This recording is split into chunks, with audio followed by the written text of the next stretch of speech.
Hey everyone, welcome back to Sit Fearlessly. Woo woo! I miss doing that. Me too. I miss you too. Well, how's it going? What's up? Hey everyone. Hi everyone.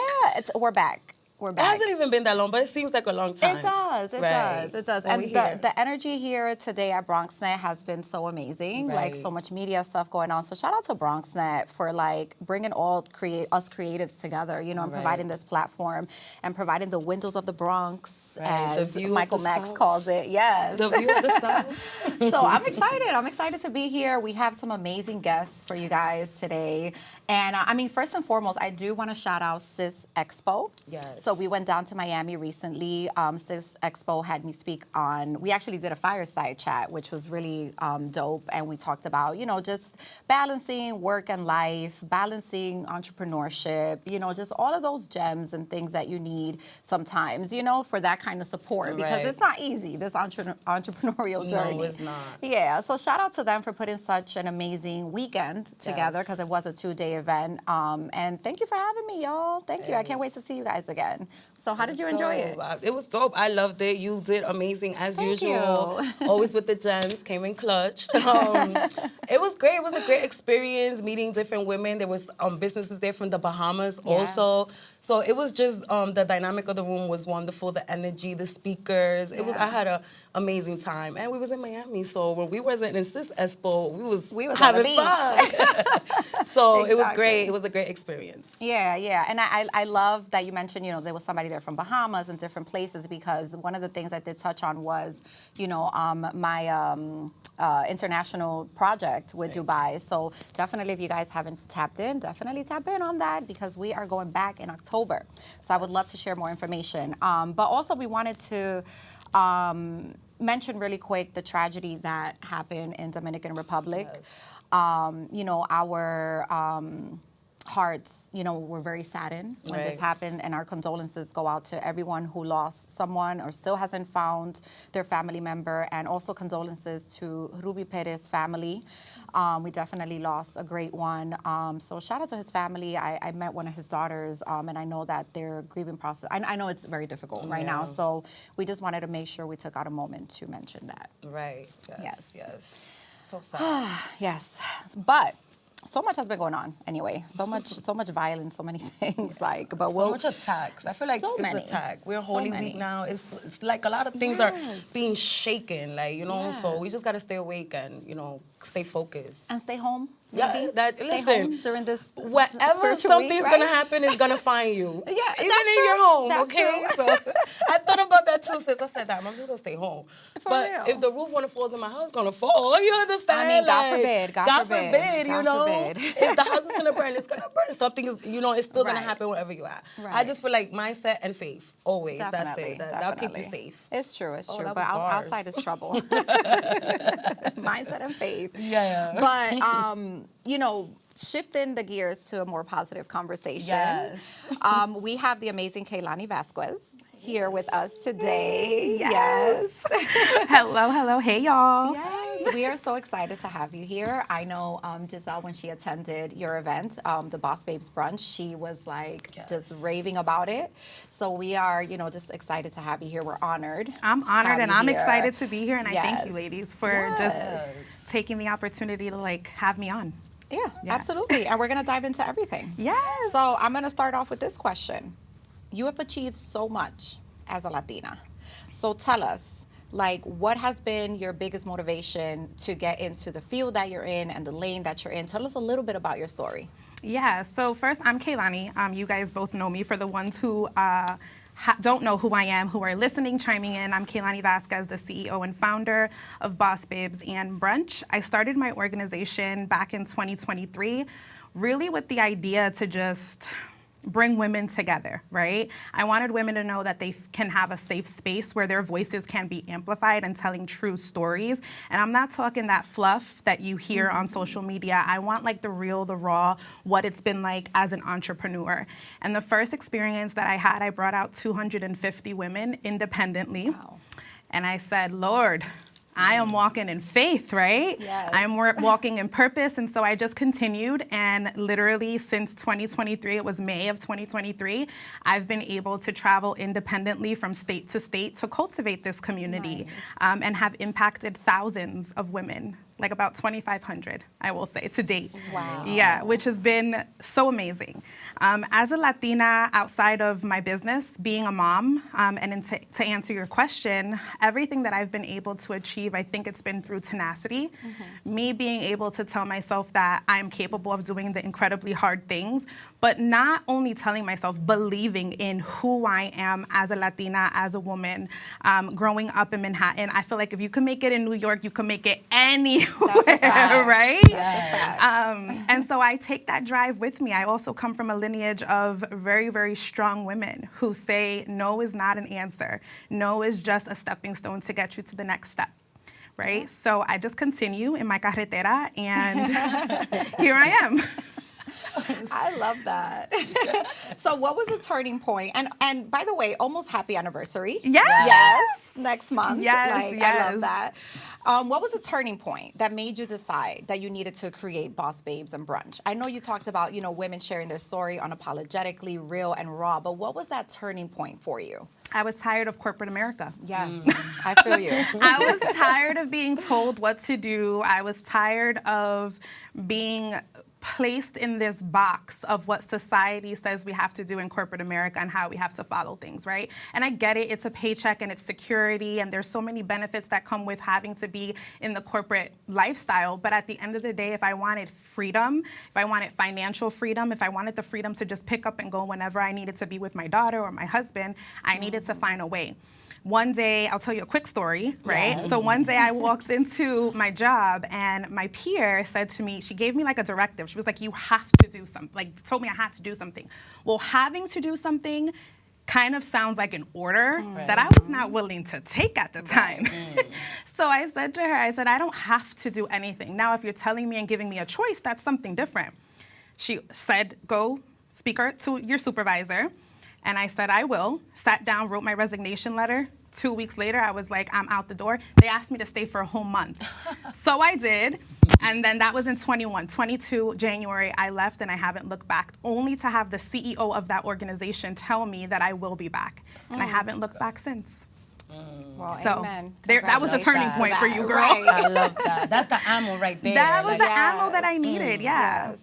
And did you face any other cultural setbacks in the corporate world? Because that was my experience too. Back then there wasn't DEI, right? Because I always mention that because that would have been something that I feel would have been helpful with my journey, right? As I'm a Latina as well, right? Right. So you're rocking your beautiful curls right now, right? When I was in corporate America, that felt uncomfortable to me. I felt like I couldn't fit in. I felt like if I walked in with my hair a different way, they would just look at me like, oh my God, what is this? What are you doing? And I felt like I had to fit a certain mold and a certain standard. And then I had an accent as well. So did you experience those kind of cultural things as well?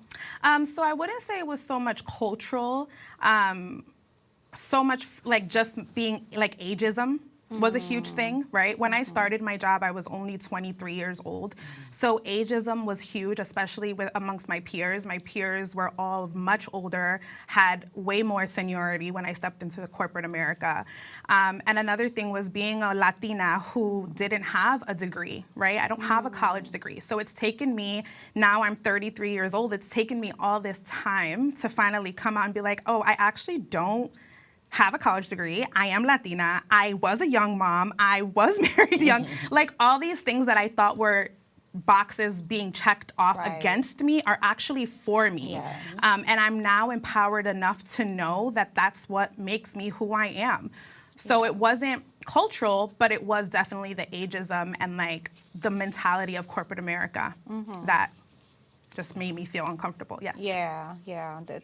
Listen, it's a lot that you have to be strong for. Absolutely. Because And before we move on to the next topic, like one of the things also that I noticed and faced myself, and I saw other people face, was being able to be transparent in the corporate world, right? So it's like if you were dealing with something, right? You mentioned you were a young mom, you were married young, right? Sometimes when you're going through those things, those life changes at a young age, you may hit a lot of obstacles. You may go through depression, you may go through, you know, situations in your personal relationship and things like that. And there was times where like people opened up about it just so that they can understand what was going on in their household and how that would translate a little bit if maybe you were tardy sometimes and things like that. And it was used against you. It was used against these employees. Absolutely. You know, so it was just all of those things for me as well that also propelled me, like you, to just get the F out of there because it was just too much. Yeah.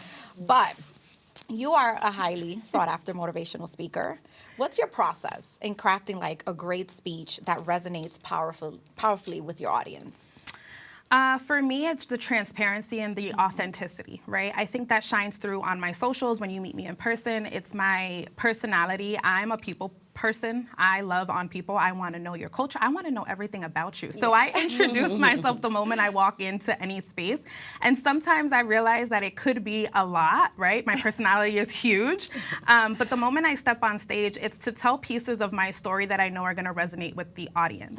And anywhere I go, I make sure to first read the room because not every story is for every audience. And I've been able to do that throughout my years. I also have a past history of being in theater. So the stage is my happy place, right? Where I love to be on stage. But when I'm motivational speaking and empowering people, I try to bring out the gifts in them. People like to feel acknowledged. They like to be seen. They like to be heard. And so when you talk to people about the greatness that they have within them, even though they're at the point where they probably don't believe it yet, they will, and it's going to spark something in them to go after it, after that dream that they have. Yeah, absolutely. So you emphasize a lot about collaboration and mentorship as well in your community. What role have mentors played in your own career, and how do you see mentorship as a tool for personal and professional growth? Mentorship for me started very, very young. It started when I was about 18 years old, right, when I was doing theater. I talk a little bit about that. And the people who mentored me in my life always said to me, continue to be strong, continue to show up, continue to be audacious. Also in corporate, right, I did have a mentor. She was my supervisor, my manager. And one thing she always said to me was, you control your car. You have the keys to your car and never allow anyone to steer the wheel to your vehicle. So for me, it's been driving me to where I am today, right? All of the advice that you hear in adolescence up until adulthood, you take that with you. You really do. Yeah. Okay, so what about, let's say you don't know how to drive. What advice do you give to those who don't know how to drive? You get on that bike. Okay. You ride those skates. You get up and you fall, you get back up, right? Like never allow something that may look like a barrier to keep you stagnant.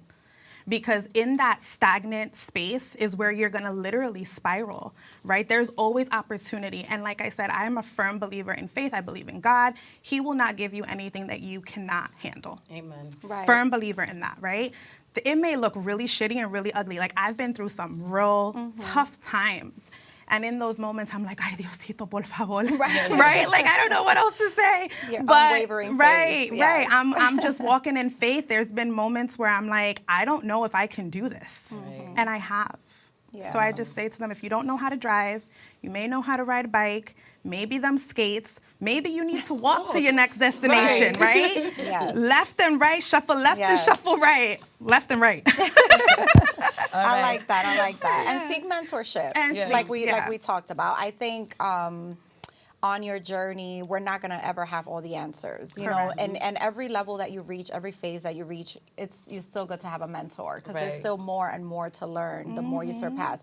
And people like us who are giving back to our community in this way, the more that we know and the more that we learn is even better for our communities, right? Because we're able to pour more into them. So I think, the mentorship helps, and definitely picking your right and your left foot every day. Yes. So what have been some challenges you have came across trying to build the brand Boss Babes Brunch? Like what have been challenges that have, arise, and how have you managed to push forward and just stay focused? Oh, that's a loaded question. Where do Right. I start? There's another one after that one, but I want to Listen, go with this one first. I know. I want to shout out to Trent Shelton because he says it best all the time, adversity university, right?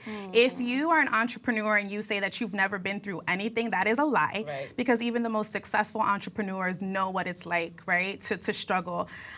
For me, my journey in adversity and where I had the most struggle was last year. I come out really openly now and talk about this. Well, we could talk about 2023 actually, right? So in 2023, I actually was arrested. And that was at fault because I was just uneducated. It was the first time that I had gotten arrested in my life. And I was like, oh shit, I'm starting a business. I don't know if I could curse on here, but sorry. I was like, oh my gosh, I had just started a business. Like, what am I gonna do? My whole entire brand is gonna like go to crap. And like, I'm a mom, I'm a wife, like, I thought I wanted to live that white picket fence life. And it happened, right? I brought my dog to a shelter. So for those of you who have animals, don't bring them to a shelter and leave them out front. That is against the law.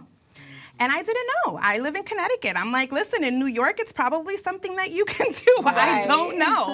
And so I dealt with that for 2 years, never once speaking about it, right? Never once opening up those wounds. Like, how did I feel? It was public humiliation. I was shameful. My face was plastered all over the internet.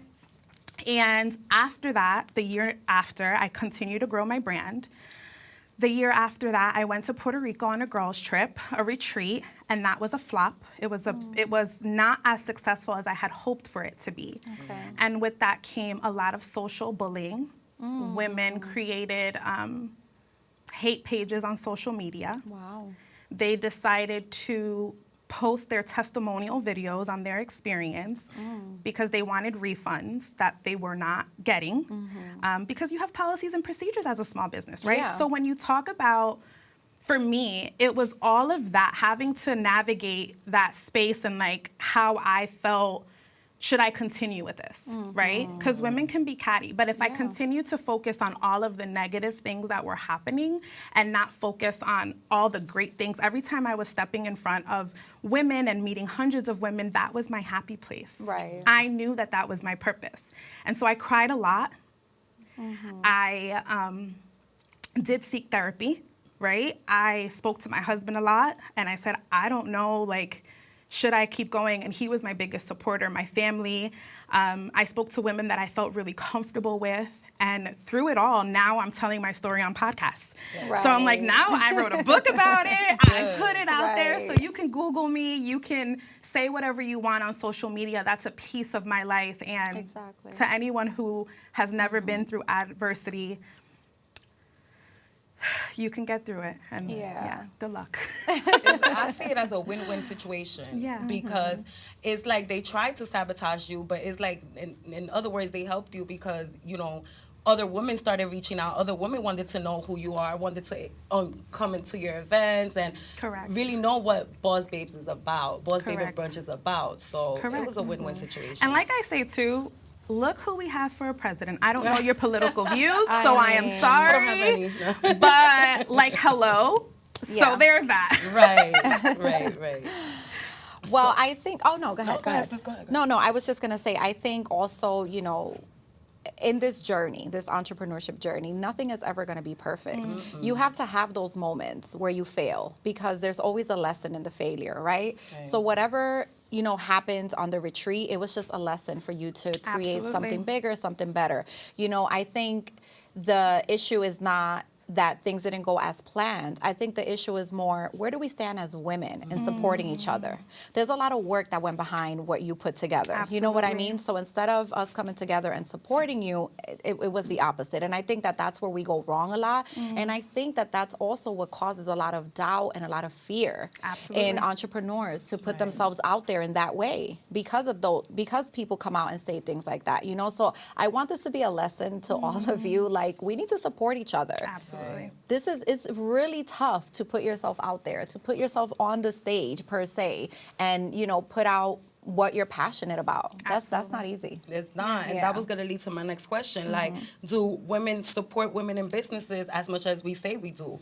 You know, and I was going to ask both of you guys that because you guys are more experienced than me in entrepreneurship. So what has been your experience? Oh, me? Yeah. Oh. You already heard her experience. Real quick.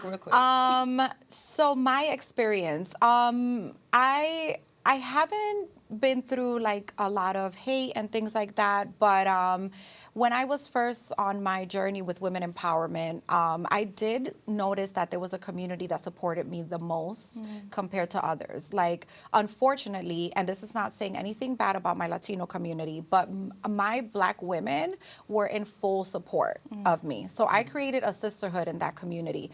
And it took me a while to be able to find my Latina tribe.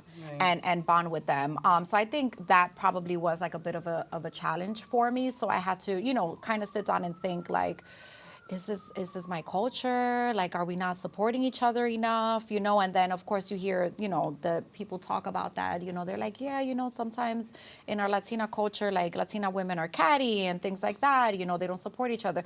So that was something, you know, that I had to work on, is how to be able to find that support within my Latino community. Yeah. For me, yes, I have noticed that there are women who are not in full support of, right?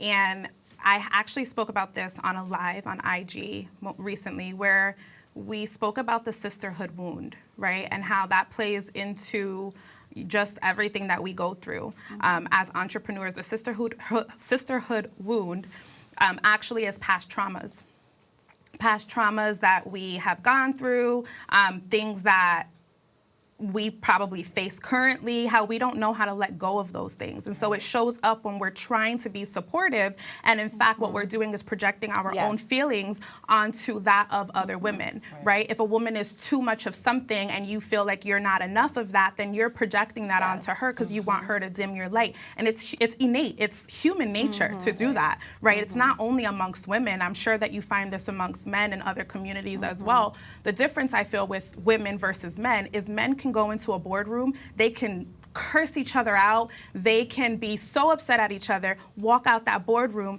nothing happened. Right? Because what happens there stays there. Women are very emotional beings, right? Not that men aren't, but women are more emotional. And so we take that with us and we turn situations into things that they really don't have to be.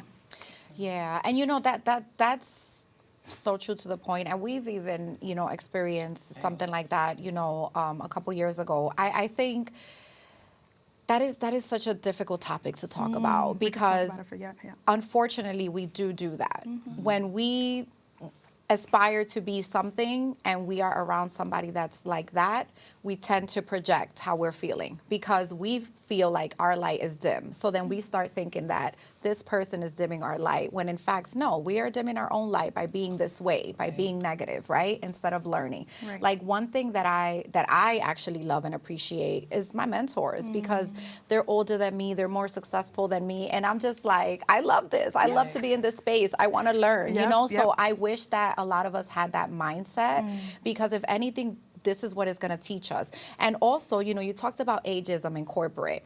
Ageism happens in entrepreneurship as well. Because people think that you are close to their age or you may be younger and you're more successful, that because of that, you shouldn't get the respect that you deserve. And it's like, no, this has nothing to do with age. This has to do with the hard work that we've all been putting in. It doesn't matter how old you are, right? And the things that you have been through in life. Life has been your university. It has taught you everything you know. That. You know, so it's... And shout out to the mentors, right? Like, we got to shout them out again because you never want to be the smartest person in the room. No, exactly. Right? I love that. We're supposed to always remain students. So that's why mentors are good. So, you know, I'm currently taking applications for mentors. But no, it's very important. I love that. Absolutely. All right. So this is a question that everybody always wants to know. Like, how do you balance work life, personal life, your entrepreneurship journey, like motherhood? How do you balance it all? A calendar. Yes. right? I literally schedule every single thing out, down to like after a certain time, I am off, right? I am off the clock. I am no longer working. I treat my business like a 9 to 5. Yeah. Right? And I do that intentionally. My daughter plays sports. We're a sports family, so we're always on the road. I do have to still make dinner, right? I am not a millionaire yet. Right.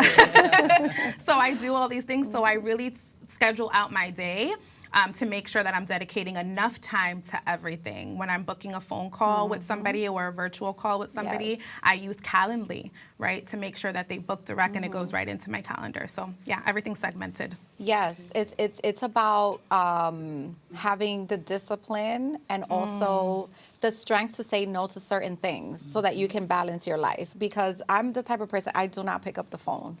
I don't. I have to schedule all my calls. Yes. If not, how am I going to have like my own personal that's life? discipline. I will be driving somewhere, or I will be with my partner, or I will be with my children. I will have to pick up the phone call, and then I'm on the phone for an hour at that point.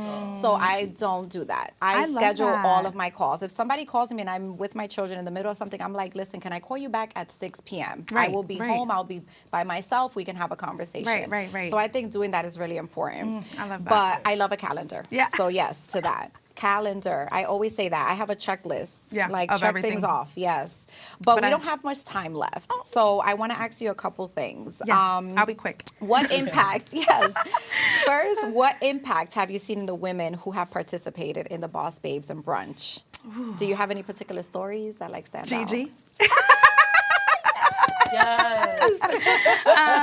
The impact is grand. I've seen women go off to do collaborations together, build their own networking that. experiences, Yes. right? Women have reached out to me and they just say how this one experience that they attended has like ignited a fire in them to be able to step out and be bold and authentic and transparent. And my work is done after love that, that. right? I Bringing the love it. community together. Yes. I attest to that. Yes. and I love, we need to support other people collaborating and getting together, Yes. right? Because that's also something that happens a lot, right? It's like we kind of want to gatekeep sometimes, and it's like, why are we doing that? We're bringing people here together so that they can collaborate And refer. work together and refer, right? So Referrals are People huge. collab all the Huge. time. Yes. Yeah. 5 people buy one whole building. Right. Not one person. People don't get it. Right. All right. So one last thing before we go. What is your vision for the future of Boss Babes Brunch, and what kind of legacy do you want to leave behind? Ooh, okay. So I just dropped recently on IG. So if you guys aren't following me, follow me at Boss Babes and Brunch with an underscore at the end on IG and all social platforms. There's a franchise in the works. Ooh, I think I saw that. Yes, because love 5 it. people buy a building, and me independently cannot travel continuously, sustainably from state to state the way that I have. Your girl's tired. Love Yes. it. I love Your it. girl's Yes. tired, yeah. I love that. I cannot wait. I cannot wait, and I cannot wait to attend Boss Babes Brunch. Thank you. Yes, thank you so much for sitting with us. Oh Thank my you God, for this was having such a me. great conversation. We cannot wait to share with you guys. Yes. Thank you. Let everybody know where they can follow you. Yes. And then we'll wrap up. Yes. So you can follow me at Boss Babes and Brunch with an underscore at the end on IG. You can follow me on TikTok, Kayelani Vasquez. You can follow me at bossbabesandbrunch.com. Send me a DM. I'm always Love it. available. And this is Sit Fearlessly. I'm Sue Fearless. And I'm Gigi. Make sure you catch our episode. Yes. All right. Bye.